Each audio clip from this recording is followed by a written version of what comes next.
ইব্রাহিম আলাইহিস সালাম বলেছিলেন, ইন্নী ওয়াজ্জাহতু ওয়াজহিয়া লিল্লাযী ফাতারাস সামাওয়াতি ওয়াল আরদ।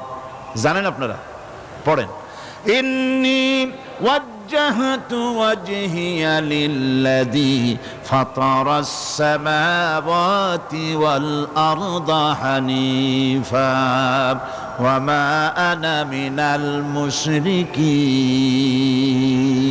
নিশ্চয় আমার মুখ ঘুরায় দিলাম কার দিকে?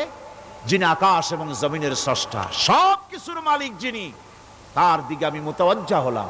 নামাজের অর্থই হচ্ছে মুতাওয়াজ্জা হওয়া, মুখ ঘুরিয়ে দেওয়া, চেহারা ঘুরিয়ে দেওয়া। আর নামাজের আরেক অর্থ হচ্ছে নিকটবর্তী থেকে আরো নিকটবর্তী হওয়া। আল্লাহ রাব্বুল আলামিন বলেন, নিকটবর্তী হতে হলে ওয়াসজুদ ওয়াকতারিব, সেজদা দাও আর সেজদার মাধ্যমে আমার নিকটবর্তী হয়ে যাও। সেজদা দিলেই আল্লাহর নিকটবর্তী হওয়া যায়। কোন সুবহানাল্লাহ। সাহাবী, আল্লাহর নবীর সাহাবী প্রশ্ন করেছেন, নবীজি, বান্দা কখন আল্লাহর নিকটবর্তী হয়ে যায়?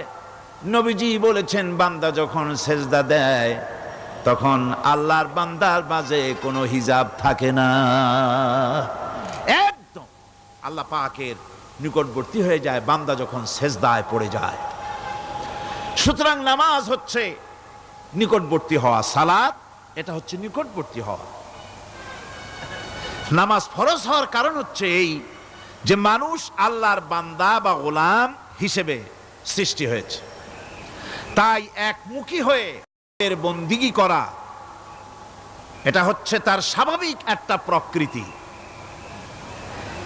আল্লাহ রাব্বুল আলামিন এই প্রকৃতির দাবি মিটাবার জন্যই নামাজের ব্যবস্থা করেছেন। মানুষের ফিতরত, মানুষের নেচার, মানুষের ফিতরত হচ্ছে এই যে কারো না কারো কাছে মাথা নত করা,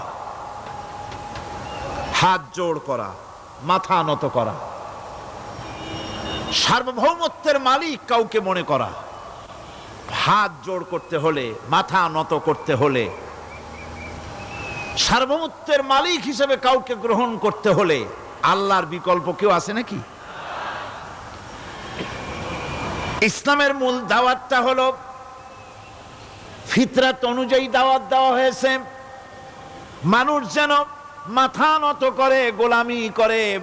এজন্য আল্লাহ রাব্বুল আলামিন বলেছেন যে আমি মানুষ এবং জিনকে সৃষ্টি করেছি, তার কারণটাই হলো মা খালাকতুল জিন্না ওয়াল ইনসা ইল্লা লিয়াবুদুন।